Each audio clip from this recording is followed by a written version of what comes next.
this conversation about the new book by Andrew Scanlan and myself, which is Learning in the Fast Lane, the Past, Present, and Future of the Advanced Placement. One of the handouts that you had was a generous offer from the Princeton University Press for discounted copies if you conclude at the end of this conversation that you might like to have one of your very own. And we're delighted that you are here. We're grateful to Aaron and Mike and Hoover for allowing us to use the space, to the Fordham team for a very good job of organizing this, and to the Jack Kent Cooke Foundation for paying for lunch. The Jack Kent Cooke Foundation, which also helped with the book itself, then also requested Andrew and me to do this additional piece of work on advanced placement and the excellence gap. And so we did, and that was the summary is also available on the handout table over there.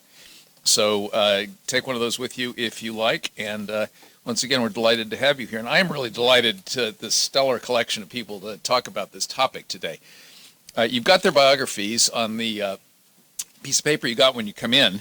Let me just say that Trevor and the College Board were immensely helpful in the preparation of this book. All sorts of data and information and leads and stuff without trying to spin our conclusions. And not very many organizations are capable of that form of behavior without attempting to make it come out the way they'd like it to. The Jack Smith hosted one of our case studies as we spent time in Montgomery County visiting high schools and talking with people about what's involved in expanding the AP program and the IB program in this case in a large, complicated, and very diverse suburban school system. Clara Botstein is a friend of several boards we share and leads the early college high school program of Bard College, the Bard Early College program. Now up to, I believe you said 9 schools, 8.5. In how many cities now? We're in 6 states, including D.C. 6 in D.C., Baltimore, Cleveland, Ohio, New York, and Newark. Okay. And early college model, which she'll tell you more about, is I'm going to call it a sophisticated version of dual credit, but she will give you a much more refined explanation of how it works. And Peter Gow was helpful in the early stages of this book by helping me and Andrew. Hey, Andrew, raise your hand, my co-author back there, who as of a week ago is working for the D.C. public school system in a really interesting role. And delighted that he was able to get free time from DCPS to be here for this conversation. Peter helped us understand some of the ways that independent schools think about AP. Especially schools that are more interested in doing their own curriculum and not having somebody else do it for them, basically. So he agreed to be here for this discussion of that perspective on AP. AP, as I think you know, is enormous now. Last I looked, and Trevor may have newer figures, it was in more than 20,000 high schools, mostly in the U.S., and some 3 million kids taking some 5 million exams at the end of the year. Is that still about right? Right. Okay. When I took AP in 1962, which allowed me to skip my freshman year of college, by the way, there were 20,000 some kids across the United States taking it at that point, and it was almost exclusively being done in elite schools, and not very many of them, mostly in the East, some public, many private. It's grown hugely, and it's diversified hugely, both in how many courses that it now offers and exams, 38 at last count, and in the demographics of the kids who are participating in it and the nature of the high schools that are participating in it. So the program has evolved quite a lot. What our book does in the first third is basically trace the history, the evolution of the program. In the middle, we go into some interesting case studies, including Montgomery County, Maryland, Fort Worth, Texas, New York City, Dublin, Ohio, a traditional upscale suburb of a prosperous suburb of a city, Columbus, and the charter school world, which is making very interesting and innovative use of the AP program. And then in the final third of the book, we get into some of the issues and challenges that the AP program is facing today. Why are some independent schools sort of noisily spurning it? Why are elite colleges raising the ante on what you can get credit for? What is with dual credit? Is it a competitor? Is it a threat? What's that relationship like? And the other alternatives to AP, including IB and the Cambridge exam system and other things besides AP. AP is not the only show in town at this point. How is AP handling the culture wars when it comes to designing course frameworks and exams that on the one hand will satisfy a state graduation requirement for high school kids, and on the other hand will satisfy today's college professors as equivalent to what they might want to see taught in their college, because these are meant to be college level courses and designed to get college credit, or at least enable you to skip the course in college and take another course in college. So this straddle, this tightrope, this shaky bridge between what high schools are teaching, want to teach, in many cases have to teach, and what colleges are viewing as their curriculum, as their suitable curriculum, can get very dicey, particularly in the humanities and social sciences. Not so much, I think, in math and science, in the STEM subjects. So we get into issues in the last part of the book, and we end up with a fairly bright forecast that AP has got a lot going for it, and it could have even more going for it, particularly if the new demographic, the poor and minority kids who are now taking lots of AP, if they can be assisted to do better on those exams. Because what we're seeing right now is a whole lot more kids coming into the program, but if you decompose the sort of 3 or higher on the exams, the demographics don't look the same. And so I think that's one of the big challenges. There are a bunch of challenges ahead, but that's one of them. So that's what the book's about, and these folks are here to help us talk about it. So I'm going to, and the format is for me to ask a bunch of questions, and then they might argue with each other. I have no idea whether that's going to happen. And then you all are encouraged to pose questions of your own. So I'm going to start with Jack for a second, if I may. Why did you decide to do what you decided to do in Montgomery County? And you may want to briefly describe what you're doing. Sure. We embarked my first year, the 16-17 school year, in working with an organization called Equal Opportunity Schools. And the reason that we did that, first of all, was when I was at the State Department of Education. Yes. In Maryland. We met there. This young man named Reed Saris walked in the door one day and said, I want to meet with the interim state superintendent. That happened to be me. Just cold call, I walked in and I happened to be available. So I sat down and talked to him, and he offered some compelling data about the students who were being missed across the United States for the most rigorous opportunities, the richest content, the richest instruction. And he married that to an idea that if you don't talk to adults and students both together and separately about kids' sense that they belong there and they deserve to be there and they should be there, and about adults' sense that only students who are fully prepared to be there ought to be put in on the first day. If you don't do all of that ahead of time, then you get what you've always gotten, which is a lot of failure. And so I called up the acting superintendent in Montgomery County and I said, could you please put $100,000 in the budget? I'm not asking for anything else. I'll be there in 2 months. And I want to try this. So we tried it with 4 schools the first year. And I thought what he said made sense. And we had good growth, especially across our student populations that historically don't have those opportunities, that access, opportunity, therefore the achievement. Because we always talk about achievement. If you don't get in, you don't achieve. If you don't get in, you don't have opportunity. And so we continued on the second year with 6 more schools. That got us to 10, and last year we did 8 more, 18, and we've seen good growth across student populations. Not only having the opportunity and the experience, but also having reasonably good success in that. So that's the short answer of a very long story. Well, let me amplify, if I may, with just this. Montgomery County, last I looked at, has 25 high schools, and 7 of them already had quite a lot of AP. Mm-hmm. And the 18 that you're referring to are the other 18 high schools. Right. The ones that weren't historically doing very much of this, particularly for their more disadvantaged populations. Right. Relatively speaking, students in Montgomery County have more access and more opportunity than almost any of their peers across the state or nation, no matter what their race, culture, checkbook balance.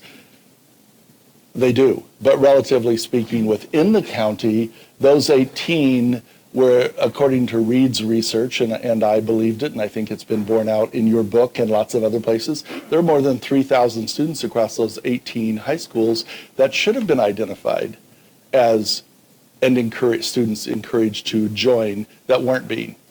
And so that was really a big motivator for us to engage in this conversation and this work. So this is going to be a question for you and Trevor and Clara. Because one of the issues we encountered in the book is that kids going into high schools, which is where AP is done, are often ill-prepared for that level of work by the middle schools and elementary schools that they came from.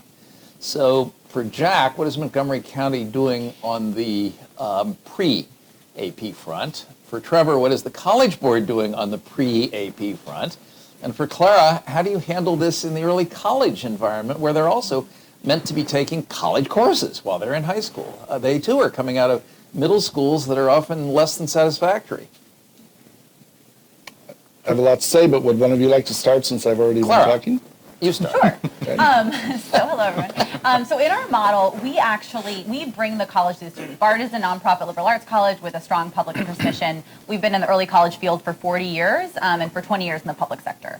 So we actually hire college professors, so typically with a terminal degree in their field, a passion for their subject and for teaching. They're hired full-time. So they're teaching 9th and 10th grade courses to the point about preparation. They're actually preparing the students for their same college class, and the college program is in 11th and 12th grade. It's a free associate's degree program. So the number one thing is sort of who is teaching and what is the quality of the college preparation. So we're taking students in at the 9th grade level from a wide variety of middle schools. And so then it's intensive work, scaffolding with those college professors and a lot of support. So one of the beauties of the early college model, it's a full school model, sometimes it's a cohort model, but students are typically underrepresented in higher ed, that's part of the mission, and they have access to a lot of academic, socio-emotional supports, probably more than you'd see in a typical high school, which is part of why they cost more. But in our case, it's really critical that the same college professors who are teaching the college courses are trained and actually teaching the college preparatory courses, which come first. But those college people are dealing with the products of, in many cases, unsatisfactory middle schools. Yes. So we do a lot of, essentially the remedial work happens in 9th and 10th grade. So breaking down, basic writing skills. A lot of students walk in the door without basic writing skills. So while you might be teaching a rigorous text, you're also teaching students how to write an essay and really unlearning a lot of the things that they come in with. We have a lot of students who, some students didn't do very well in middle school for a variety of reasons. Some students did, and they're used to getting an A just for turning in worksheets. It's not the kind of rigorous work that you need to do in college. So there's a lot of sort of relearning, breaking down, slowing down while going deeper in the classes across the disciplines. We're liberal arts and sciences, so that students kind of are building those skills. And frankly, they're still building those skills while they're in college. So it's not like the preparation stops at the 11th grade level. And I think I'm sure we'll talk about this later. I think we can do well with a pretty wide range of students. If we had a student coming in, at a first grade reading level, is 2 years enough time? Probably not. So I think you have to backwards plan and make sure that the middle schools, the elementary schools are creating the kind of preparation you need. But we think that starting post-secondary earlier is a great way to force that conversation. So I think let's throw this one back to Jack, and then I'll come to Trevor. How's Montgomery County dealing with the alignment between the middle schools that these kids are coming out of and the college level work that you were hoping they will engage in high school? We're starting in elementary school. That's how we're doing it. All right. And we've adopted a new curricula in both literacy and mathematics, pre-K through 8. Mm-hmm. It's more coherent, it's more aligned, it's more to standard. We did a big audit of our standards. We've put in a data system so our teachers can know at their fingertips. It's not about appreciating data, it's about knowing what students have, what they need, and how do you work with the individual human being to make sure they learn it and have durable learning that works with them. We've changed to universal screening at the elementary and the middle school for enrichment programs. We stopped calling them highly gifted programs. That talks about the person. We talk about the experience. We talk about student experience all the time. We have really encouraged our teams and given them lots of professional learning in schools to think about who can go into the more rigorous programming, either in flexible grouping, in middle school math pathways, in the way we think about elementary mathematics accessibility for everyone, all the way up. Pre-K 8, we're doing a lot of work to change that environment. We're offering a lot more digital learning. And what I mean is, for a lot of kids, they have a lot of use of a telephone for social media and other kinds of end-user digital learning, but they have no use of the digital world thinking about what's the future in my life, what's the job I want, how do I want to interact with the world around me. So we're changing that. And then when they get to high school, we say, what do you want to do and how can we help you get there? You want a traditional college prep? AP is for you. You want to go to Montgomery College and that works for your family and your belief system and what you want out of life? We can do that with dual enrollment in early college. You want a career pathway? We're going to build out this century's career pathways, not 1970 when I started high school career pathways. So that's a brief explanation of what we're doing. Come back to that. Thank you. Trevor, the College Board has, as far as I know, very little leverage below high school on what happens to kids. And yet you are propagating this challenging high school program and encouraging kids to come into it, many of whom are coming out of these less than satisfactory middle schools. How are you tackling that disconnect, really? I'll speak to that. Let me salute the work that Montgomery County's done. I've seen no district invest more over the past 10 years in curricular alignment than Montgomery County, and the EP results are pretty remarkable. So that's great. I wish more districts were doing that sort of thing. On the College Board side, for many years, the College Board avoided the notion of pre-AP classes. We were scared of that very idea because we felt that it would create a track to AP that was narrow rather than expansive, that it would simply reify who was already getting into AP by giving them an additional advantage in grade 4 or 6 or 8. So we avoided that for many years. We have stopped avoiding that. We do now have official pre-AP English classes from grade 6 through 10. We have good research evidence for those that passes the What's Work Clearinghouse standards that for evidentiary quality that shows that these courses do have an impact on AP access and AP success. So we are promoting them, but we do it in a very aggressive way that is not for all schools and for all districts, because we will not allow schools to label their courses pre-AP unless they make that the basal course for all students in that grade level. So what that means is that many districts will just say, well, that's not for us. We do not believe in a model of saying all students deserve readiness for AP. Fine, then they shouldn't call their courses pre-AP. But we believe that if you are going to call your course pre-AP, we want that to send a signal to a student in 6th grade that they are not lacking in college potential as a 6th grade student, that there's still time for them to prepare for AP courses in 12th grade, 5 grade levels away. So that's the position we've taken, and as I've said, some districts don't like it. Famously, Katy ISD in Texas, which is a great school district and has one of the strongest AP programs in the country, has said, fine, we won't participate in pre-AP then. We want to have pre-AP be an honors program. And we've said, okay, but then you can't call it pre-AP. So we've parted ways on that, and we support them in doing whatever they want to do that's right for their students. But if they want to use our name, it needs to be a program that sends a message that all students have college potential in 6th grade. So talk about the 6th, 7th, 8th grade parts of this, because most people who think about pre-AP at the College Board think about 9th grade courses that are actually labeled pre-AP. And I know very little about what you're making available to 6th, 7th, and 8th grade. Yeah. So let me add that we don't feel that we have, just in the spirit of transparency, we don't feel like we've achieved similar results in math disciplines. We have a similar program in math from grades 6 through 11 to get students ready for calculus. And we don't feel like we've solved that challenge. How do you take all students in a grade level and move them progressively through a sequence of math courses that results in readiness for college math? we don't have the same research that we have for ELA that would give us confidence that we've solved that. So that remains a work in progress. But Chuck, to answer your question directly, so for grades 6 through 8, the program is a full curriculum that the school adopts as a textbook. That is our way of ensuring that they are treating it as a program that serves all students in a grade level. It's called the Springboard program. So it provides an ELA curriculum aligned to Texas standards, Florida standards, and the Common Core standards. There are different editions based on which state you're in, so that we're aligned with state standards, that provides sort of a wall-to-wall curricular approach. And how widely is this used? 2 million students participate, so large. Now, those are spread across grade levels in a way that, so if AP serves 3 million students, they're almost all juniors and seniors. This is 2 million students across grades 6 through 11. So smaller concentration or penetration per grade level, but a significant number of students. And now you have a set of new ninth grade courses, don't you? That was what that you piloted a year or so ago in a bunch of high schools? Yeah, so in ninth grade, we have a larger number of pre-AP courses that go beyond ELA and math disciplines. There's pre-AP biology. These are courses commonly situated in most states' ninth grade class anyway. Pre-AP world history, pre-AP algebra, pre-AP biology, pre-AP dance, pre-AP theater, pre-AP visual arts. There are 8 of them. And then there are several pre-AP 10th grade courses that will launch next year. They are lighter in touch than the Springboard program in that they're not a full textbook. They're a framework with curricular resources. And they remain a work in progress also. They're under evaluation right now. We aren't yet able to make causal claims until research has validated our ability to do so. So this is leading up to a question for Peter, but let me pick up on your comment about the Springboard program. If you want to call yourself pre-AP, you've got to do the whole thing. The College Board over the last couple decades has gotten sort of fussy about putting its label on people's courses, including AP.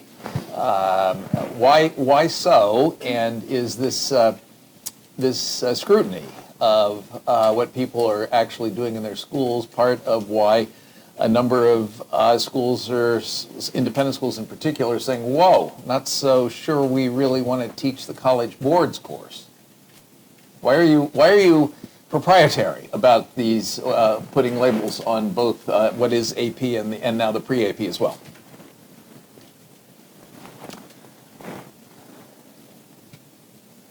I think it begins with college admissions officers. So 90% of college admissions officers say they use those designations in admissions decisions, which creates its own sort of arms race that we might want to get into during this conversation, which is a very fraught issue.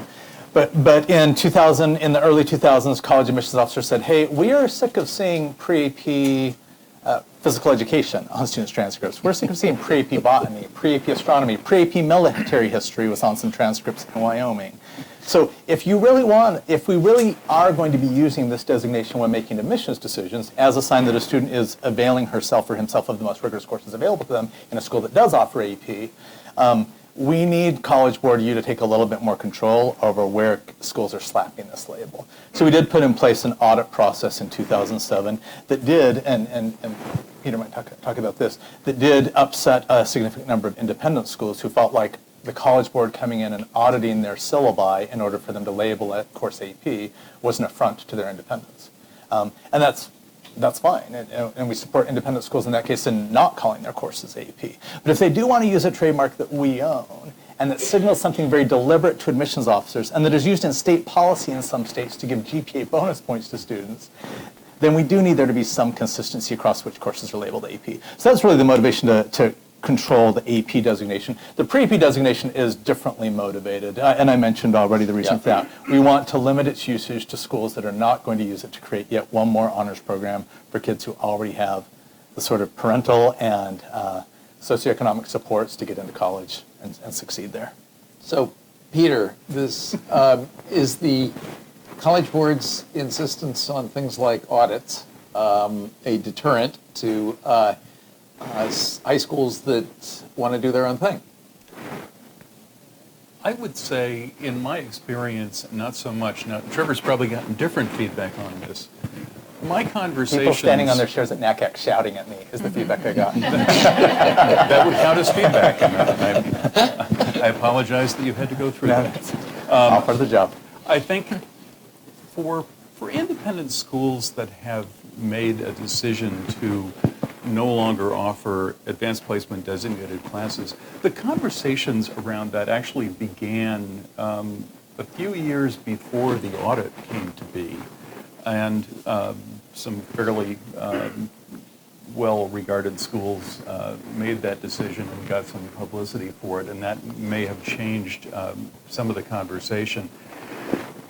For those schools, it was really, I think, a combination of a bunch of things, one of which was mission, values, and a concern about whether or not the particular kind of courses that AP had come to represent by, say, the year 2003 or 4 were in some ways not quite in alignment with what schools were trying to do. You also have going on at the same time in all schools, independent schools among them, a kind of a revolution in thinking about curriculum and assessment. And again, is, a course that, may be rich and wonderfully taught, but it essentially culminates on one Thursday afternoon in May. Is that the way we want to be assessing our students' work and recording the achievements and the learning that they have done? So that became an issue. As it happens, in the conversations that I was a part of in that era, and then when the audit came to be, the audit was probably a nuisance, but I never heard of the audit being sort of dragged out as the straw that was going to be the last straw or the one that broke the camel's back with regard to whether or not we were going to continue offering those courses. I'm sure for some teachers, particularly perhaps teachers who were teaching what they thought was a creative, mission-aligned kind of approach to whatever the course may have been, that kind of scrutiny, and I think, at the beginning, nobody quite understood what the audit was going to be, may have generated a little bit more heat than light around the process. I think, I totally understand the need to, or the desire to sort of protect that, because colleges and college admission officers, they want to know that if those letters are attached to a course, or if the letters IB are attached to a course, that there is something behind those letters other than a few pixels of ink on a page. So I think that's important, and I'm so excited about the idea that the pre-AP is being presented as, this is for every kid, not that special track, and that's really exciting for me to hear. So help me with, Trevor, I guess, with the mechanics of this audit thing. If I'm a teacher in one of Jack's 18 high schools that is getting more AP than it ever had before, and I'm going to newly teach an AP course in one of those high schools in, I don't care, chemistry, what is the College Board going to require of me before I am allowed to say that my chemistry course is an AP course? Yep.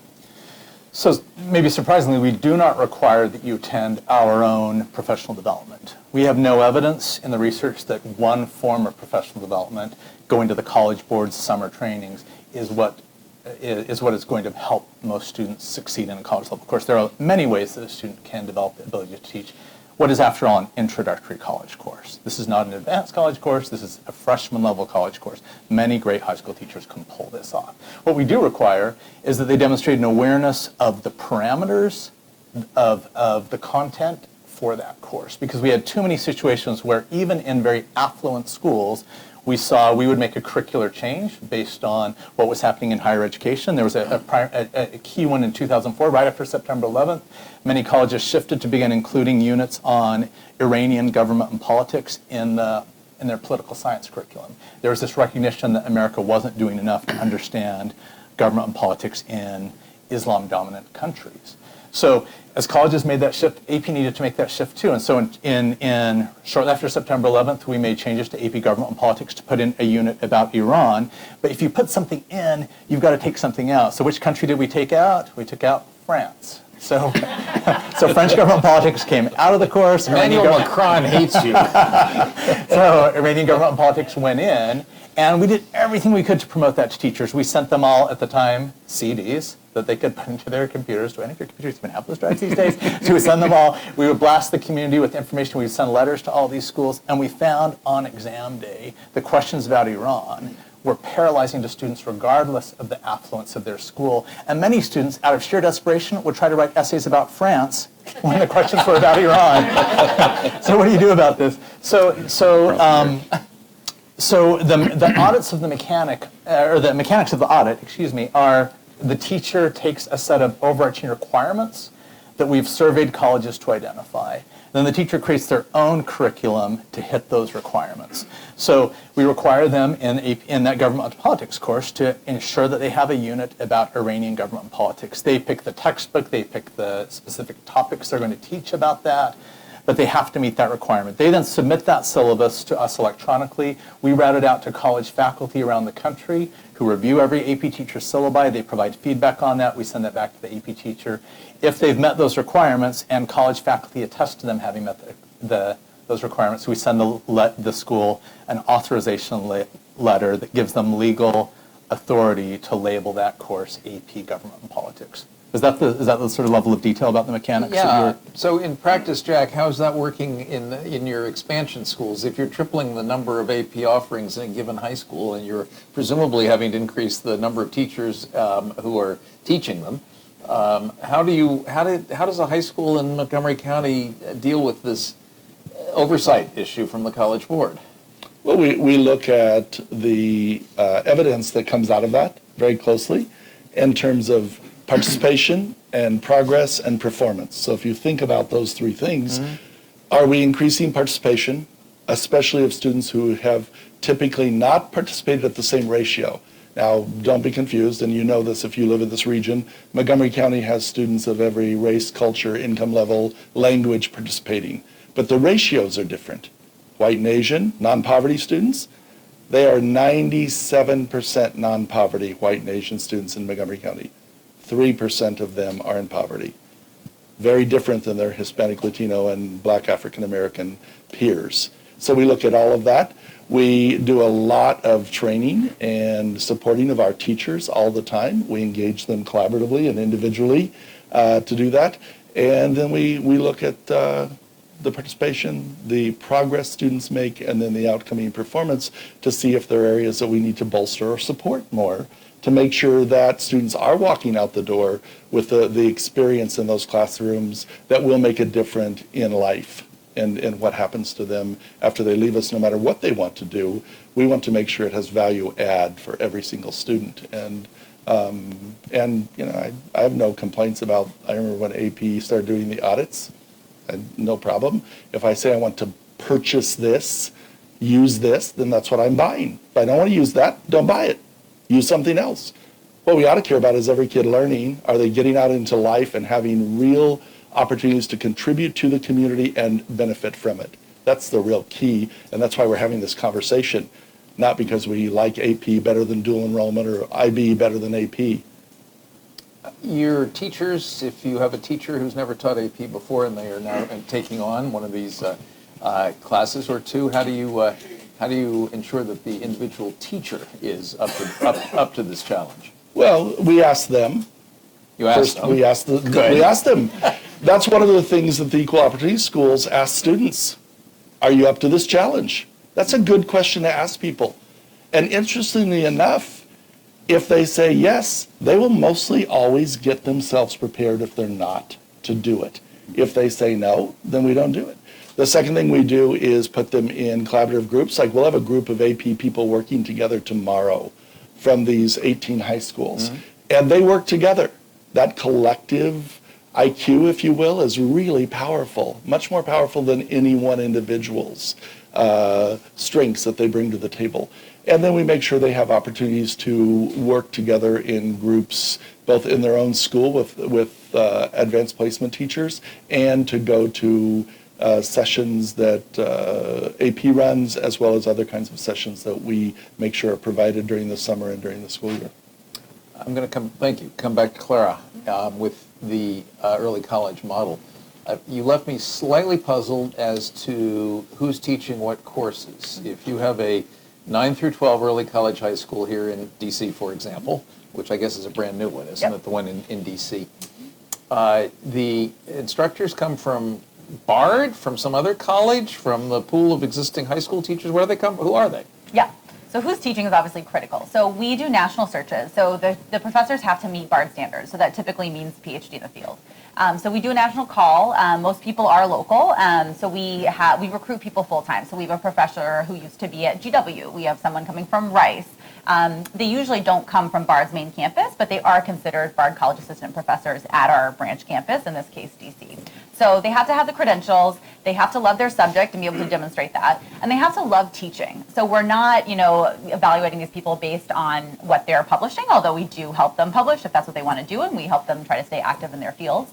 But it's really about teaching. So for example, we'll bring them in and have them do a sample class for our 9th grade students. So you can see pretty quickly how that goes and if there's fit on both sides. So we found there's a really large pool of folks, especially in humanities, who have the content expertise, they love teaching, and they want work. They want full-time jobs where they can make a difference. So they're attracted to the mission of this, of course. So they're teaching high school courses and college courses, so they're full-time at our school. And that's one great thing. I think it's a real opportunity for the field to create less of a silo between high school and college. There's such a misalignment in curriculum and who's teaching and how we teach, what expectations are. So early college, various forms of this accelerated learning create an opportunity to really start a dialogue and have people connect in a different way. So I think the human capital side of this is a very powerful aspect. Are any of them traditional high school teachers? Yep, so we do hire some people. There are some folks who have a master's in the content or a PhD in the content who've taught high school before. We look for people who've had some exposure to high schoolers, so maybe they've tutored or they've participated in a summer program. So we bring a mix, and it creates some interesting conversations within our buildings of people who come in with sort of a vantage point of K-12 and higher ed, very different ways of thinking about students and classrooms. So it's an exciting dialogue always, and it's important that we have a little bit of both. So 20 years ago, Bard was a small, as far as I know, one campus private four-year college. Yes? Yes, more or less. Why did you do this? Why do we do this? Good question. So BARD actually, I don't know if any of you have heard of Simon's Rock. In the late 70s, we acquired a small college that was designed for younger students. So the idea was a lot of students are under challenged in high school, they're disengaged, we're losing a lot of potential because our systems are so disconnected between high school and college. So what better way to correct this than to allow students of high school age to actually start college? They can do it. You obviously have to provide a rigorous program with supports and help them get there, but they're absolutely capable. And so we took over this college because we thought it was an interesting project. And then in 2001, when there was interest in public or free early college high schools, the New York City public school system asked BARD, which is more or less in the backyard, a couple hours north, to experiment, open a free version. So we essentially took the Simon's Rock model of creating a college totally designed for the younger students and putting that in a public school system. So our schools are both public high schools here, DCPS High School, and an accredited branch campus of Bard College. So it's a pretty exciting model. It's very unique in the field. Usually you'll have students travel to a physical college campus or have professors travel, and that works too. But our model means that students are working with college faculty, with support staff all the way through, and develop really deep relationships and bonds and become really confident in navigating this type of system. So happy to talk more about Does the whole thing take place on the high school campus, or does any of it take place on the college campus? So because our schools are hybrid, they're actually technically both, but it takes place in one physical building, which you're welcome to visit, but it does serve as both a college campus per the Middle States Commission on Higher Education and the local state licensure commission and a high school. Okay, but not what I meant by the college campus. Where So they don't are take classes sitting on Bard College. Sitting in the same classroom with traditional 19, 20-year-old college kids. Correct, and there's a huge benefit of doing that. BARD is it's a little too far away, so we created a model that works for us and works for students, and the data is excellent. If we had the luxury of having our main campus here in DC, we absolutely would create more connections. I do think it's important with early college, and we do this too, to create a connection with the home campus. So we bring students up for academic conferences, for debates. We have faculty, tons of faculty exchanges. So there's a lot of connection and oversight there, but unfortunately, it would take about 8 hours to bring our students to a class. So. Okay. So, Jack, the Montgomery County expansion effort is mostly aimed at AP and IB, tell me if I'm wrong, and Montgomery County is doing relatively little dual credit with colleges by comparison. Tell me if I'm wrong, and if I'm right, say why. So actually, you're right when we talked in 16-17. You're wrong about 17-18 and 18-19 and now 19-20. You're evolving. We are evolving. We have Okay. almost 12,000 students per cohort. So if you consider that we have 12,000 students per cohort, we need a lot of places for kids to be to have opportunities and options. So if they step off the stage with a diploma and can go out into the world and have that first good step. I'm not responsible for what they do when they're 40. But if you walk off the stage with our diploma and you're 18 and you can neither be in credit-bearing courses or get a living wage job and a real career opportunity, shame on me. That's my fault. And so we've continued to engage around that. I told Chester when we talked a couple of years ago that I absolutely am opposed to this kind of random idea that you take some high school classes and you take a Tuesday night photography class and say you're in college. That's not true. But I'm not opposed to what we're doing now on all three Montgomery College campuses, which is growing early college programs so students complete an Associate of Arts degree and their high school diploma in the same year, or they're 2/3 of their way to their nursing degree by the time they graduate from high school. In another year or 3 semesters, they can be an RN. I'm not opposed to that at all. So we've gone from about 250 random students a year taking classes to just under 900 now on the 3 campuses of Montgomery College and in our 2 high schools. And then we have a P-Tech school, a Pathways to Technology school, where they're working toward Associate of Arts degree in cybersecurity. So we've branched out. When we have 12,000 or let's say 11,500 students in the current senior class, about a third of them or 30% of them will go to a selective, highly selective, or most selective college. Another 30% will go to another kind of college. And the rest will go not to college or go to college and mostly not be successful. And so we have to think, we're having multiple conversations here. Think of concentric rings. This ring is really big. We've got so many students in this country that need opportunity. And AP is one of the great ways to get it. BARD, that I'm very familiar with and worked with Clara when I was at the state, is a great way to do it. Independent schools, great way to do it. The independent schools we're talking about here, though, are primarily students of advantage. So it's a different question. So it's just a very, very big world, and we need to recognize that and make sure kids get what they need. So I want to push for a second on the distinction between what is the overwhelming majority of dual credit, dual enrollment in this country, which is the one-off course such as you were characterizing, the Tuesday night course in photography at the community college, and you think you're going to college, sort of a cafeteria of one-off courses, often offered by community colleges that are very, very eager to have the additional enrollment in their classes, because many of them need students, versus the early college or P-Tech models, which are, I like to think of as a coherent plan for a curriculum and a kid. Am I getting this right? Yes. And is your version of it in Montgomery County the early college version or something akin to it? It's the early college version that we want the student to have a coherent plan. They go into a program or a set of courses that make sense and move them toward that first good step. We don't do anything to support the one-off random courses. And of course, fortunately or unfortunately, money talks. So when we work with the community college, we say we can support this, we can't support that.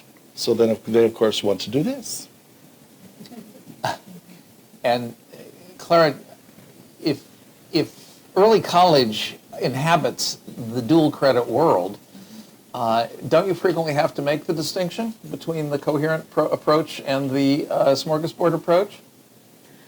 Well, I work for an early college network, so I obviously am a big fan of that approach. I mean, it's much more structured, as Jack said. It's a coherent curriculum. It's leading to a degree. It's free. It's tailored to students who are low income, first generation college goers. So it's an excellent model, and the data is really spectacular in terms of, there have been randomized control trials showing that students are significantly more likely to go to college and finish. The AIR, American Institutes for Research, just added to their 2013-14 study and found that students are 3 times as likely to get an associate's degree just by randomly being assigned to an early college. So very, very strong data, and also increased chances of completing a BA as well. So we think this model is great. It is more expensive, and we work on policy to try to convince local, state, and federal policymakers to invest in this because it works. I will say that, I do think there are lots of different approaches for different students, and access to college is better than no access. And so I think, data on dual enrollment is strong also. Obviously, the quality of a dual enrollment course will depend on the institution granting the credit, how much investment they're putting into the program, what courses are being offered. So we're always in favor of, a pathway to a degree, even if it's 1 or 2 courses, making sure the person teaching the course has the qualifications, has taught higher ed before, and knows the content. And that there's really a partnership. There's a dialogue between the university or college offering the credit and the course. So I think, accrediting bodies play a role here. They're looking at the programs. So you have to, as a university, if you want to maintain your quality, your reputation, your accreditation, you have to make sure certain standards are in place. But certainly the more we can offer to students, the better. And I think, to what's been said already, multiple pathways for multiple students, for various students, allows for just greater access. So not every student is going to be able to complete an associate's degree by the time they leave high school, but that's okay. What we don't want is students going to college and essentially taking remedial or high school classes all over again, using up their financial aid and not graduating, because that's just a huge loss. So the system definitely needs a major shakeup, and starting post-secondary in some form is better than not, in my opinion. So a little bit of history here, which I guess we get into in chapter 1 of the book. In the 50s, before AP was born, the Ford Foundation invested in a bunch of essentially experiments to see what was going to be the best way. This is, Sputnik time. Ford Foundation invested a lot of money in several different experiments to see what was going to be the best way to bring college-level instruction and acceleration and challenge to able high school kids. And some of their experiments involved placing younger kids on college campuses, and some of their experiments involved bringing college courses into high schools. Obviously, the AP model, which is the one that stuck and grew the most, was the bring the college level work into the high school. A funny footnote is that when they put the younger kids, the 15, 16, 17-year-olds, onto college campuses and had that program evaluated, that experiment evaluated, the conclusion of the evaluators was it seems to be working academically but not socially. When you sort of read the fine print or the parentheses, the social problems seem to be that these boys could not get dates with the college-age girls when they were on the college campuses. And so it was regarded as kind of a social mistake, whereupon they switched to bringing college into high school instead of high school kids onto college campuses. Anyway, this is it's ancient history, but it's very interesting as you go back into sort of what led people to start this thing called advanced placement in the first place. So, Trevor, I'm going to put you on the spot. What is the College Board's view of dual credit? Our view is that it is not monolithic, and so I would agree with what has been said by Clara and Jack, that when students are going to a 4-year institution to study there or participating in an early college model, the outcomes are profound in terms of their readiness for college and their success in completing degrees. So we love that. I think, unfortunately, we worry that the majority of dual enrollment programs that are being sold to students and their parents don't provide those benefits. So Georgia's legislature has poured $50 million of taxpayers' money into funding dual enrollment in the state of Georgia year after year. Just commissioned their first report on this. Most legislative reports sort of don't generate much of a firestorm. This one did. It was read and circulated wildly within the legislative community in Georgia because it found that despite that investment of $50 million year after year after year, they couldn't identify any impact on increased college graduation rates or reduced time to degree completion due to that investment in dual enrollment. And part of that is because a lot of this is sort of a quick and dirty way to provide a student with college credit. Simply adjuncting a local high school teacher, letting them teach a course that may not even have the requirement of submitting a syllabus for review. These teachers are adjuncted, they teach a course. Depending on what that teacher decides, if that student simply completes the course, they're awarded with college credit. So we don't see we have never yet seen, and I'd welcome if any of you have, a study of dual enrollment provided by two-year institutions that results in students who receive that credit graduating from college at higher rates. We worry about debt without degree when these students are placed into courses for which they're not prepared. A similar study in Florida found that of the students, this was an interesting study because it had the students take dual enrollment, and then it gave them an AP exam to see if they could even pass the AP exam for college credit in that subject. And they found across subjects, they did this in 4 different disciplines, math, science, English, and history. They found that in each of those disciplines, 95% of students could complete the dual enrollment course and were awarded college credit for that. Only about 40% of them could even get a 3, the median score on the AP exam. So we worry about that. We want students, I agree fully with Jack, that there are many opportunities, and our country needs so much help in providing challenge and rigor for the diversity of our students that we should be looking for as many ways to support students as we can, and we should be looking for great dual enrollment programs because they exist. The problem is it's hard to find them because there isn't an objective measure that could tell us all, did that teacher who awarded credit to that student after being adjuncted by their local community college, did they set standards appropriate for college credit? It's hard to tell. Clara. So a couple things. I hear what you're saying. So one thing, the What Works Clearinghouse, which is sort of nationally recognized, it's hard to get studies through, just recently approved about 5 studies out of a group of 35 and did find positive impacts on high school graduation, college enrollment, and college completion through dual enrollment, the majority of which is conducted through community colleges. So I just wanted to say there obviously not all dual enrollment is created equal, but there are nationally really strong examples. The other thing about standardized testing is, it is a skill. You learn how to take a standardized test. So I think performance on those tests, not surprisingly, is correlated with income, resources. So I think that's one measure of testing readiness, but not the only one by any means. And so if you're taking a college course and you show progress over time through multiple assessments, through your essays getting better, whatever it is, that has value. So if you earn, even if you earn a C in a college course, that says something. Now, you may not get credit for that because the host university may say, oh, we're only accepting B's and A's. So it's not like all passing grades are created equal, but I think there's real merit, especially when you're talking about students coming from under-resourced backgrounds, to look at, not just a single standardized test score as the metric for readiness. This is going to get really wonky for a second. You alluded a minute ago to what sounded like a actual experimental design with Yes. random assignment to early college. Is Yes. this correct? Yes, the AIR study was. Not on BARD, but a national sample of early colleges. Because when Andrew and I dug as deep as we could into all the research we could get hold of on both AP and dual credit, we basically couldn't find anything that proved a causal connection between participating in the program and doing better later. There was a whole lot of correlational data,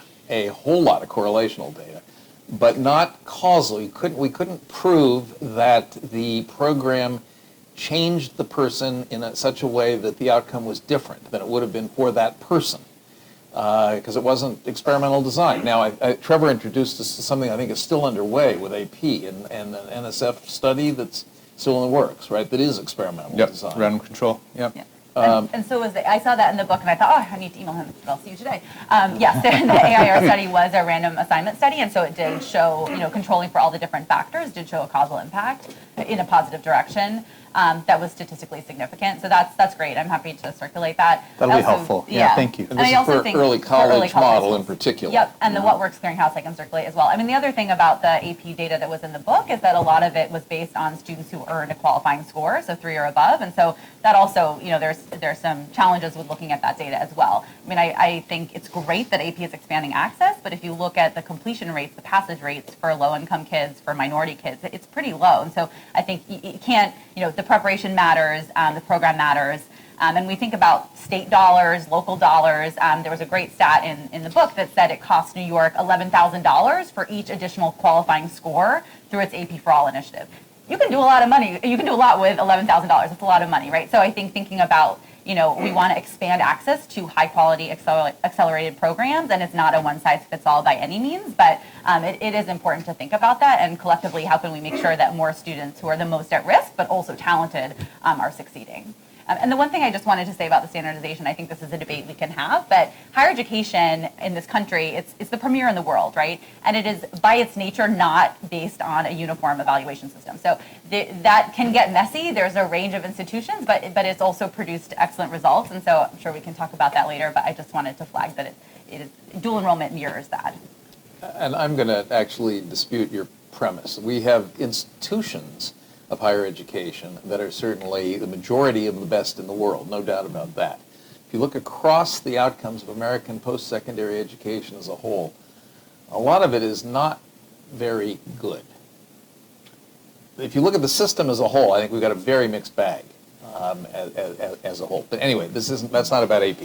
That's a different study that we haven't done yet. We can come back to that in a few years after we write another book or something. Yes, Peter. Then I've got a question for you anyway, but please go ahead with whatever's on your mind. What's interesting to me about this conversation that we're having is that one of the things that is missing in the conversation is a comprehensive understanding of what high-quality, rigorous, college-level education is, coursework is. We tend to sort of associate it with institutions. That's college level. People go to such and such a college or kind of a college. And as you've alluded to, at least for some of the dual enrollment courses, there's considerable quality. And we don't have well-articulated, we haven't really come up with a conversation that gets to the pedagogy and the nature of curriculum design and assessment design that gets to what is high-quality advanced learning and education. We know it when we see it. A bunch of institutions are very, very good at putting it together. You're, expanding that hugely in a giant school district, and that's amazing. You guys are working on it. You guys are working on it. Everybody's kind of working on it.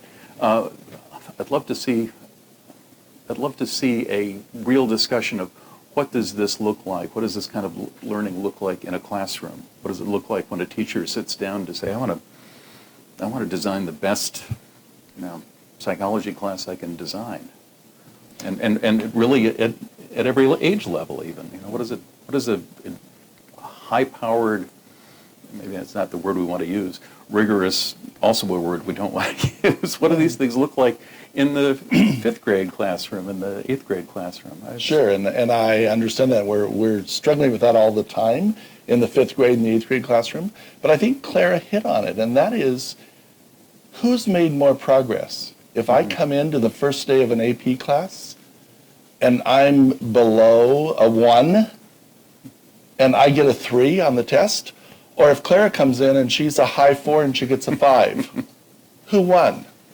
And I don't mean won like I beat her. I mean, who actually benefited more? The continuum is profound among human beings. Mm-hmm. And to try to figure out, we have to think more about the kids and less about all this other stuff, but we have to constantly be checking to see what's happening in their experience. In BARD, in dual enrollment, in AP.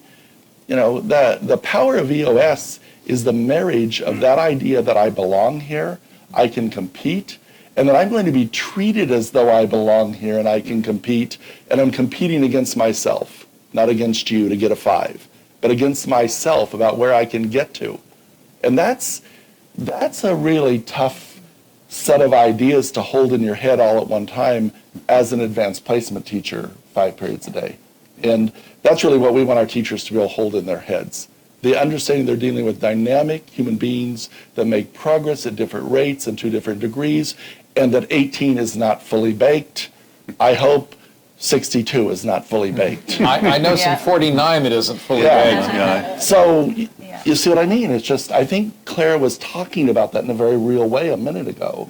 And that struggle, that challenge. Yeah, and just to build on what both of you said, I mean, I think, so BARD invests a lot in training because we know that a lot of PhD programs don't teach you how to teach necessarily, so we provide that. But I do think there's a benefit. I mean, Jack was talking about this earlier. You want to prepare students for what comes next. And what comes next in many cases, if you want the jobs of today and tomorrow, is some sort of post-secondary training. So one of the things I think is valuable is we have a range of teaching styles in our building, for example. Is every teacher excellent on day one? No. It's a work in progress. But I do think there's a value of students getting used to different teaching styles because they're going to encounter that. We have a lot of people say to us, oh, the worst teacher I had was in college.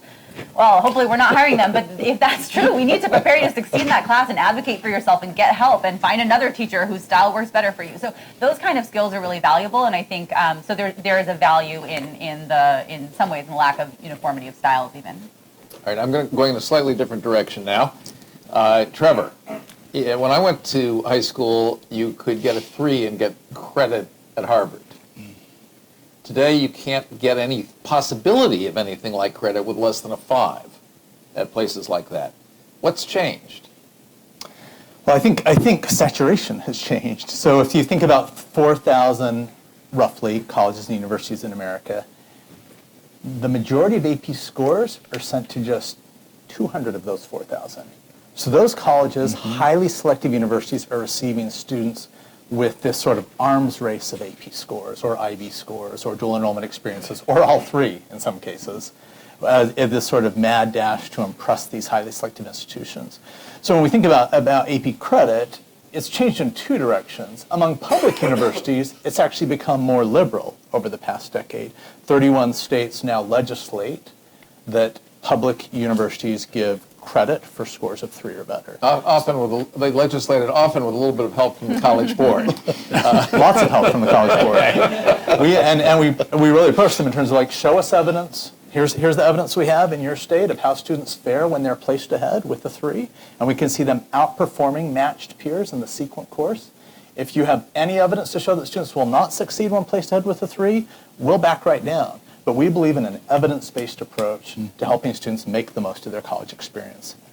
So at public universities, great. And if a student is interested in a 3-year degree or is concerned about the college cost, we really need to direct them to public universities as the sort that use AP in that way, because highly selective private universities are highly restrictive now in the amount of AP credit they get. And to some extent, it's a little bit hard to argue with their rationale when they say, the name of your program is advanced placement, not advanced credit or college credit. We will give advanced placement in most cases. We will let the students place into a course that's appropriate for them, but we want them here at Princeton for 4 years. Bill Fitzsimmons, the head of admissions at Harvard, called us before Harvard made its decision to restrict AP credit and said, we don't want this to reflect badly on AP. We want kids taking AP, and we'll continue to push it heavily for our admissions process.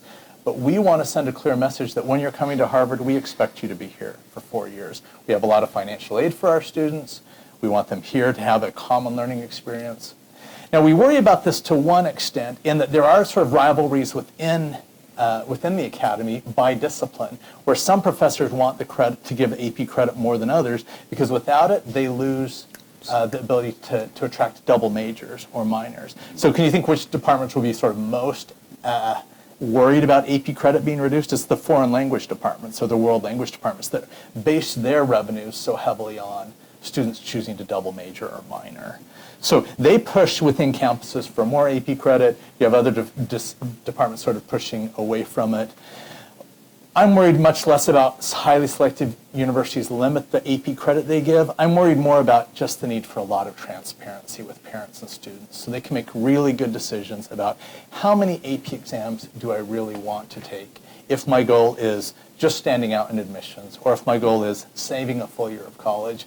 So that's what we're trying to do. We're trying to wrangle the diversity of policies out there so that when a student gets their AP score of 4 in U.S. history, we'll have a list right there for that student next to their AP score of colleges that will give them credit versus colleges that will give them placement versus colleges that will give them neither, and then they can make their own decision. But we want to sort of stop the madness here. We've commissioned new research, which we think is really interesting, that shows that actually beyond taking 1 or 2 AP courses a year in high school, there's no benefit to increased on-time completion rates, to 4-year degree attainment, beyond taking 1 or 2 a year. And in fact, the biggest boost to college completion is getting a kid who had no APs and just getting them to a single score of 3 or better. That's where the curve is most steep in terms of shifting on-time college completion rates. So that's what we would prefer. We prefer sort of a democratization of the AP experience, many students doing 1 AP course really, really well, rather than a few students doing 20 AP courses superficially as part of some arms race.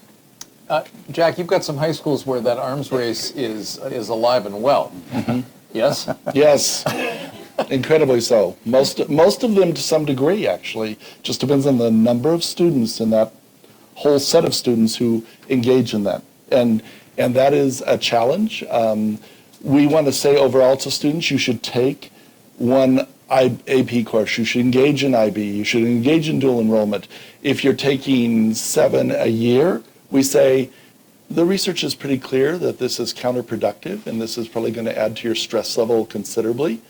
And because we have more students we want to get to 1 or 2, we don't say as a system, don't take AP. We say take a reasonable number each year of these things and pursue things that you're curious about and you're fascinated with, and we'll support you in that. But it is a problem. I mean, Trevor's right. The arms race for a subset of all kids is terrible. And then the lack of participation and access for a much bigger set is terrible. So do your counselors at Walt Whitman or Bethesda Chevy Chase actually get encouraged to discourage the arms race when their kids are signing up for classes? We're actually this year going to send letters after registration to families and say these are family decisions and you should make the decisions that you want to make. Here's some research and some information about what a stress level is like for kids in high schools and in certain environments. And we would encourage you to think about that because it is a family decision and a student decision. It's not my decision. And but it is troubling. I will tell you a quick anecdote that I think says it all. Every year I get all the high school counselors, and this past year I did all high school and middle school together, and I talked to them about things like this. So I said to all the high school counselors a couple of years, how many of you have helped a student go to an Ivy League or most competitive college in this country? Every single hand went up in the room. That's Montgomery County. Every room. So when people say, well, I want to go to X school because you can get into the best colleges there, you can get in the best college from any high school in Montgomery County. It's just the ratio, the number, the percentage. So then I said, how many of you know what a NATEV certification is? Now don't raise your hands if you know what that is. You probably don't. How many people in this room do? No, that's what I'm saying. I'm not going to put them on the spot. A NATEV certification will allow you to graduate, walk out the door, go down the street to one of the many businesses on Rockville Pike and earn in the mid to upper $60,000 a year as an 18-year-old. If that's what you want to do, I'm all in. NATEV is a certification set of credentials that will allow you to work on the largest rolling computer now in our society, which is called the car. Not a single hand went up in the room. That's a problem. Because what if I want to work on cars? What if I can get all 5s on AP, but I want to work on cars? Well, in many families, I'm going to have a fight with my mom and dad. Yes. But we ought to be thinking about what kids want to pursue and how to help them get there when it has real value to them and in our society. But we're much more tilted, what you just said, Chester, toward the smaller subset of sometimes thermonuclear war in families and in communities around this. Yes.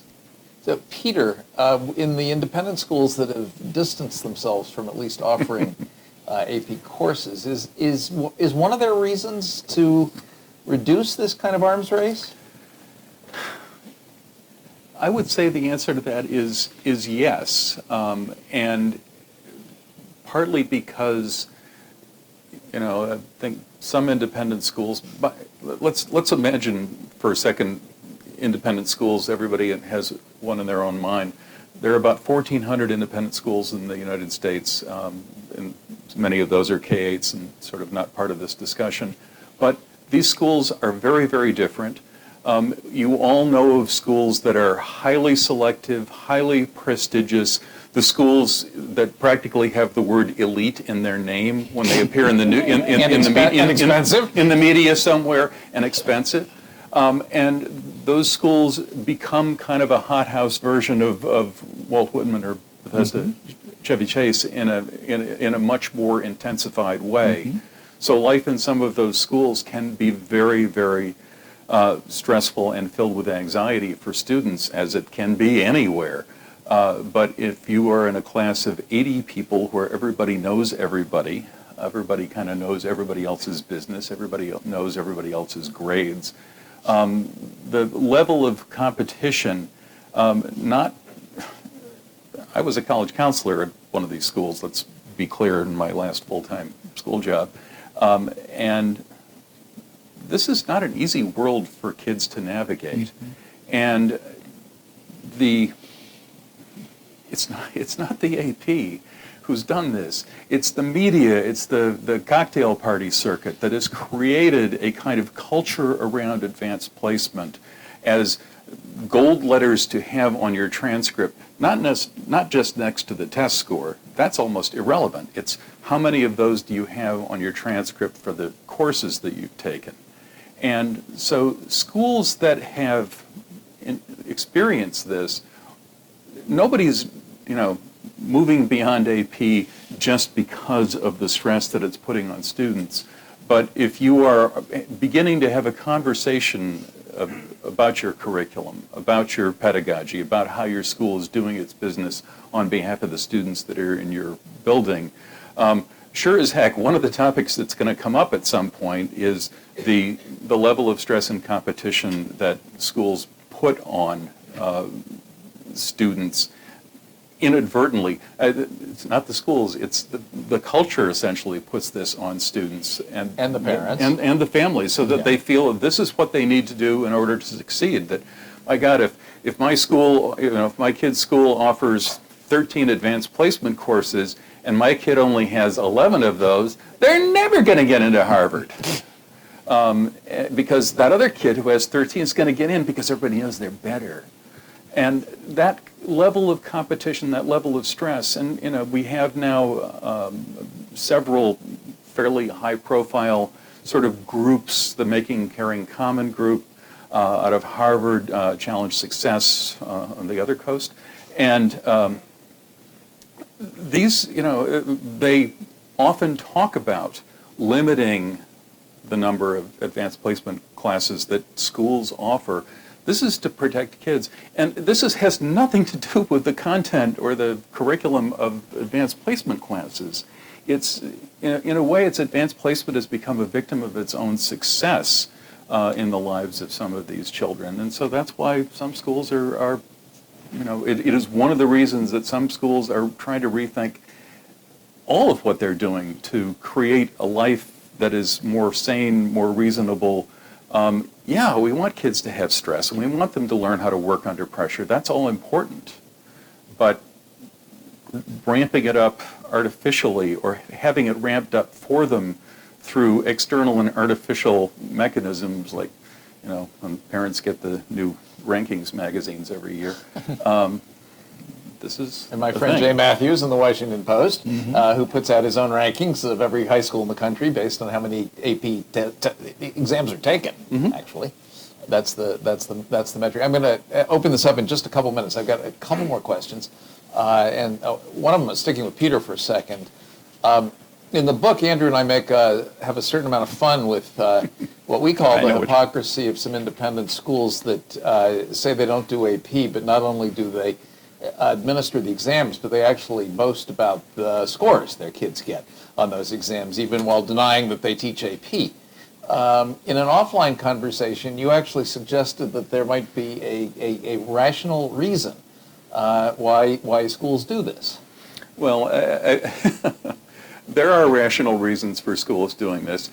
I think one of them is simply that schools are, some schools that have made the decision about the courses are a little anxious about appearing to be too progressive or radical. Many independent schools, particularly boarding schools these days, have a tremendous number of international students and depend on that. International families are very sophisticated and well-versed in the meaning of advanced placement as an admissions thing for college admissions, less versed than they are perhaps in what those courses are actually like or what the meaning of even the value of a test score. So I think that's part of it. I think, I'm kind of with you on some of that. Yeah, if you're not going to do it, it's one thing to put test scores on your college profiles. High schools have to send in a profile of the school's academic program To the college. to the colleges, accompanying every student's college application. And it's a way for a college to get a sense of, oh, what kind of a school is this kid coming from? Oh, I see that they have kids who take these tests, and some schools include these, some schools don't. I would say, however, that I would not, if I were running a school, I would not be, and not offering AP designated classes, I wouldn't be ballyhooing the scores. If that helps. Yeah. No, it does. Nobody's going to make me head of a school, though, so it's too late. Well, there are openings all the time. I know, here. I know. On this question of how many AP courses should a given high school offer, I want to. Is that the way to tame the arms race? With 38 last count different courses available from AP. Yeah. If you only offer 3 or 4 or 5, aren't you actually limiting a kid's options? They might want to do the art AP instead of the calculus AP. Is limiting the offerings a good way to contain the arms race? Jack, what about yours? Terrible idea. It's a terrible idea. I mean, kids have different strengths, different interests, different levels of motivation and pursuit. We ought to treat them like human beings. And then we ought to talk to them individually about the choices they're making and talk to their families. At the end of the day, though, I'm not in charge of the family. The family's in charge of the family. And so I can do my part, which is express to them we think this isn't a good environment that's being created here. But they have to decide ultimately what they're going to do. Trevor, do you know what an average or typical high school in this country that offers AP offers how many different subjects? Do you know? 10. 10 would be the Of the schools that offer AP, that's right. of the schools that offer AP classes. That's right. Okay, Yep. 10 would be the average. Yep. Okay, and I mean I know that a dozen or so of your subjects are hugely enrolled in, and you've got a bunch that are very lightly enrolled in. Right. Correct? That's right. If you're doing the Japanese language AP, you're one of not very many kids. That's right. That is the smallest. Yes. That is right. But if you're doing U.S. history or English language or... Those are the top 2. Literature. Yeah. That's the third. Yep. Yeah. Wow, look at all this expertise. Yep. Okay. Yeah, Peter. Can I jump in on that? Because one of the things that, Jack is working from, and this is, it's easy for you to answer that question the way you did, and it's a very good answer. I worry, I grew up in rural New York State and still spend some time up there. I spend some time in a place where the average senior class in the local school district is 8.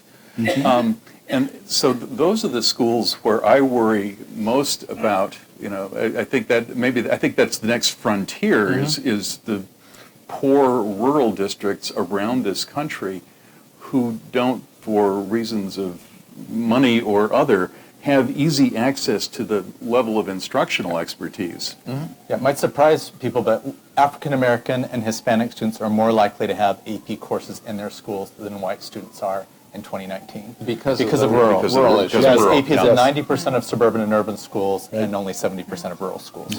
That's interesting. But this is where the online version of AP comes in, isn't it? For the rural high school or a regional That is something? an unsolved opportunity at this point, because the completion rates for many different organizations offer online AP courses, several hundred, some nonprofit, some for-profit, but the completion rate, the performance is fine. If a student makes it through an online AP course, you cannot distinguish their performance from a student in a brick and mortar class. But the You mean their percentage- exam performance? Their exam Yeah. performance, but the completion rates are very, very low at this point. We haven't yet found a way in virtual learning to really help students stick with a college level course on their own through a full academic year. So I'm sure there's ways to solve that. It hasn't been solved at scale yet. I think rural is a major remaining challenge. Yes. And, and Yeah, so absolutely. is the exam performance of the poor and minority kids who are taking the courses and taking the exams and getting 1s and 2s. That's another huge challenge that remains ahead. Okay, time for you all. Well, just Go I ahead. think it's the difference. See, that's another hidden, I don't like this word, I prefer disparity, but I'll call it a gap. Yeah. You know, getting in, there's a difference, and then what happens? I don't have any problem with kids getting 1s and 2s. I have a problem with being able to predict based on someone's race, culture, or income who will get a 1 or a Yeah. 2. I don't mind the range because everybody gets a 3 or higher. I've not let enough kids gotten enough kids into the program. Or they've softened their scales, Yeah. their score, their Right. I need to think about it with that much complexity if I'm going Okay. to do well by kids. And that brings us full circle to what you started with, Yeah. Chuck, I think, Yeah. in terms of this massive issue with preparation. Yeah. Because we can see that if students enter an AP course with the same PSAT score, for example, I think you could use other proxies as well for prior academic readiness. African American and Hispanic students outperform white and Asian students on AP exams if they enter at the same PSAT threshold. There is it's this big issue. How do we help at scale more students of all backgrounds prepare for college? Yep. Or whatever they might experience right. before college and high school. audience. People in the room, who's got a question or statement? There's a mic coming to you because we're being live streamed and recorded. And who are you? All right, Andrew Sachs. I just want to let you know my educational credentials are I went to a school and I have a wife who was a teacher underneath Jack, and I want to say thank you. Where does she teach? She used to teach. She finished this year at Hoover. Oh, excellent. And I Oh, also I have a said daughter thank who you. got through college in 3 years. Thank you very much because of all her AP right. credits. So more truth in 90 minutes than I think I've heard in a long time. Thank you. What's your question? Do you think we should teach correlation versus causation? Because I think that, like, rather than statistics, rather than calculus, isn't that one of our core issues here in America? I suspect everybody up here would agree that we ought to have a lot more kids taking statistics. Then calculus. Then calculus. Absolutely. Yes. misunderstandings that happen because Yeah. confuse correlation with causation. That's right. And I bet Well you said. everybody up here got as far as calculus when they were in high school or college, and I'll bet nobody up here uses calculus in their daily job. If I could pull AP test volume from any one subject and give it to another, I would pull AP test volume away from AP calculus, which is the 5th largest, and give it to AP statistics, to your point, AP computer science, AP US government. Another day's gone by, I didn't do a service integral, and yet we need statistics. That's right. I have to right. deal with data Here, here. every day, and I have to deal with calculus never. Yep. Okay, others. Yes, ma'am. Mike has come to you. Who are you? Hello, my name is Nakosha Jones, and I actually work at our state education agency here in D.C. Okay. And I had 2 questions for Trevor and Jack. What type of supports, because as a state education agency, we're trying to address how we support our AP classroom for the provision of high quality AP coursework to have our students earn 3 or more and participate at higher rates. What type of supports do you all offer at your school district? And then for Trevor, what type of supports have you seen your states across the spectrum? And then my second question was actually for Clara to see what type of standardization across the BARD schools do you all implement? Like whether it Okay. be performance exams or... I'm going to call that 3 questions, but go ahead. They're good questions. So we're really interested in making sure that the adults and the students in that room are kind of all in and engaged with one another, and that emotional component of it that you bring. I mean, if you can't write a sentence, we're not going to put you in AP Lang. If you can write a mediocre paragraph, what's the difference between that and a pretty good, well-constructed paragraph for a teacher versus a paragraph that's publishable? In that range, what we want to say to kids is the difference between not being able to write a sentence and writing that mediocre paragraph is profound. The difference between writing that mediocre paragraph and that publishable paragraph is pretty small, actually, because you have the foundational knowledge and skills to do it. So that's what we want them to know, not only as a learner, but as a human being. You belong here, and because your paragraph isn't as good as your friend's paragraph, that doesn't say that you don't belong here or you do. What we want to do is work with you to do this, and then we offer extra time, we offer summer programs. The teachers, the mindset has gone from, if you're not 5 material when you walk in the door, then you really shouldn't be here, to how do I make all of my students, how do I help them and support them and make it possible for all of them to show good, substantial progress while they're with me, and rewarding and celebrating progress all the time, not just based on the test score. So that's a quick answer, but that's... Trevor, beyond Montgomery County. Well, gosh, something I have disliked about so I've been head of AP since 2003, about 15 years, and something I've disliked all 15 years about AP is that students and teachers are basically on their own until July when they get a test score from us, and then it's too late to do anything about that. So that's not great for instruction. So we've just finished this massive investment, the biggest investment the College Board's ever made in AP, frankly, and it launched August 1st. So that now if you're any student in any AP class from the Rio Grande Valley to upstate New Hampshire, we're supporting you and we're providing you with feedback all year long about some of the skills you're developing. I haven't liked that what teachers do in an AP class is they go to old AP exams and they cut out AP questions and then they paste them together and they give these kids these summative tests in like October, which can be really defeating to get this question that isn't designed until the end of a college level class, at the start of a college level class. So what we're doing now is for every AP student in every AP class, we're serving up practice, writing practice, proficiency speaking practice in French or Japanese. Every AP course on students' cell phones for every day in their AP class. If the teacher unlocks it for them, they can do this practice. And that allows us to then tell the teachers and students how to improve further. So for example, last year on the AP test in AP Government, we found that 43% of AP students couldn't define civil society. They were paralyzed by a test question that simply asked them to define civil society.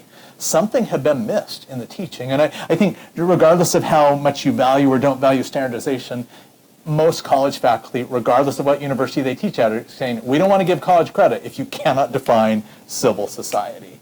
But now we have a way where we can see by serving up these questions to students all year long on their cell phones, we can tell a student in October and all of their teachers and their district administrators like Jack, kids are not able to define civil society. And I have utmost confidence in teachers once they know what the problem is to solve it. Teachers are awesome problem solvers. But too often for too long in AP, it hasn't been clear what the problem is, and a score of 1 through 5 just doesn't tell you that much.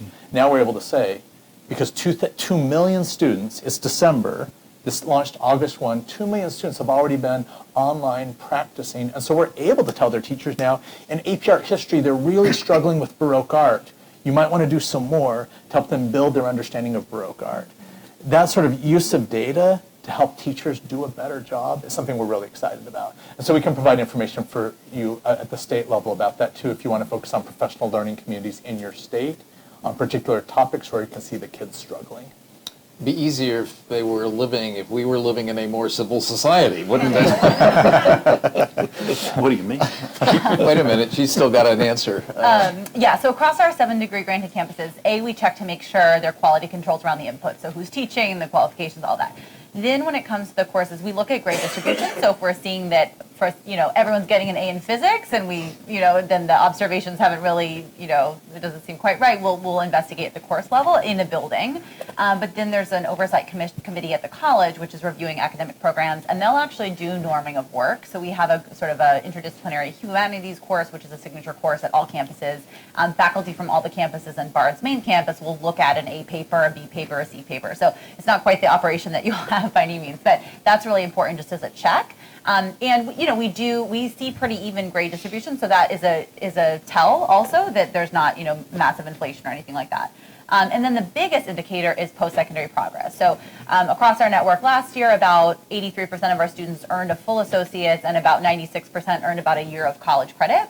What happens when they continue? So about 85% of our students go on to four-year school. So we're tracking through the National Student Clearinghouse how they're doing. And so we see really strong college persistence and completion. If we all of a sudden from a certain campus see that our students are not continuing on, not completing degrees, then there's obviously a problem and we have to look at that. So that's the ultimate indicator. So there's some multi-year pieces to that. Okay, we can do one or two more before we get you out of here on time. Go ahead. All right, both of you. My name is Fraser O'Leary. I started teaching AP in 1989. I retired 2 years ago. I'm a College Board reader. I'm a In what consultant subject? in English literature and language. Okay. But I came here because it says AP for all. And the last year I taught at Cardozo High School in D.C. And the last year I taught, we taught AP to all the students in the senior class, from special ed, ELL students, everybody. And it was the best year of my life. And the results, we got more twos than we ever had in the history, 3 times as many in that year.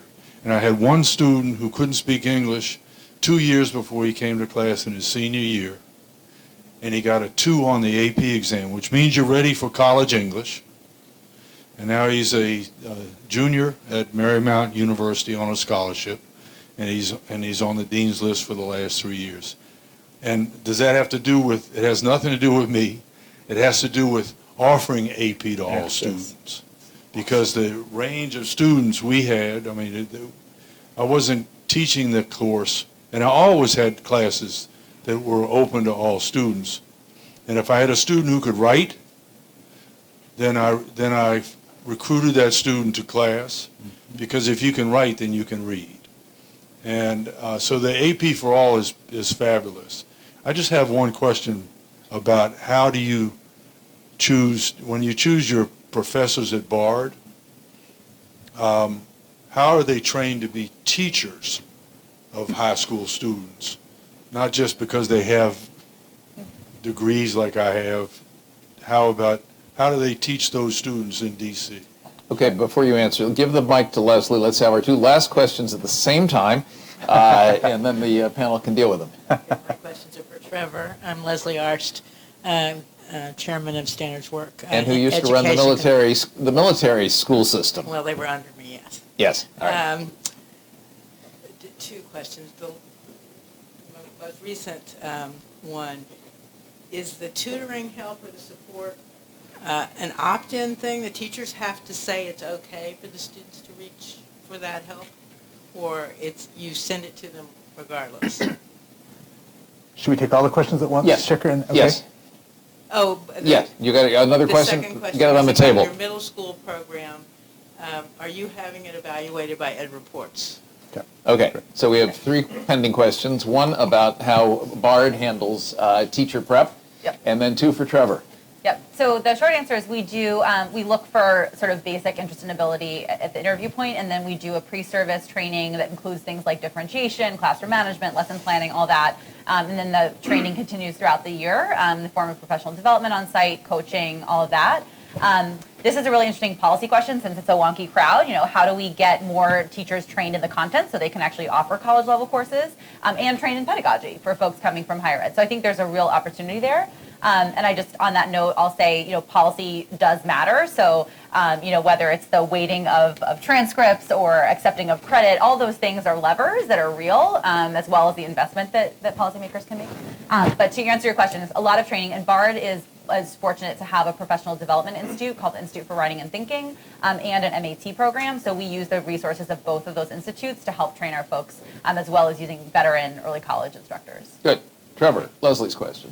So you asked for the system of resources that we've started providing since August 1st, how is it teacher mediated? It is. Unless a teacher assigns practice to a student, the student doesn't have access to it, because a teacher may not be teaching specific topics, they may not be doing them in a particular sequence or order. We really want to stand back and retain the flexibility of the teacher to design a local curriculum for their AP course, as long as they're meeting a set of high-level requirements. So they turn on the parts that are appropriate for their students and that they want them to do. Individualized. It is. The feedback is individualized. That's right. If you're a homeschool student, the parent can turn it on for the student. If you're an independent learner, your school counselor can turn it on for you. EdReports, yes, is involved in the evaluation of pre-AP and the Springboard programs. Good. Right on time. Join me in thanking. Thank me.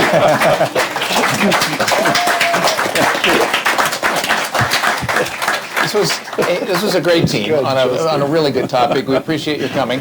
And you can view it again because it's going to be on YouTube.